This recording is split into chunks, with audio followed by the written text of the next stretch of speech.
धनंजय मुंडे यांच्यावर आणखी एक आरोप करण्यात आलेला आहे। अंजली दमानिया यांनी मुंडेंवर आरोप केलाय। मुंडे व्यंकटेश्वर कंपनीचे majority share holder Dhananjay Munde आणि राजश्री मुंडे हे शेअर होल्डर असल्याची माहिती अंजली दमानिया यांनी दिलेली आहे। तसंच महाराष्ट्र राज्य विद्युत मंडळाची होली ओन सबसिडरी आहे। असं असताना एक मंत्री त्या कंपनीमधून आर्थिक लाभ कसा मिळवू शकतो या संदर्भातला सवालही ट्विटच्या मार्फत अंजली दमानिया यांनी उपस्थित केलाय।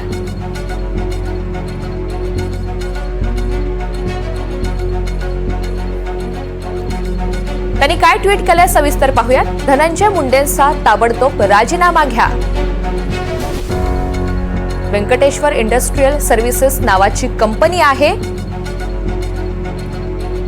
Majority share holder Dhananjay Munde आणि राजश्री धनंजय मुंडे हे आहेत। यामध्ये आधी वाल्मिक कराड डायरेक्टर होते, ते आजही शेअर होल्डर आहेत। ही कंपनी फ्लाय ॲश विकते, मंत्री लाभ कसा घेऊ शकतो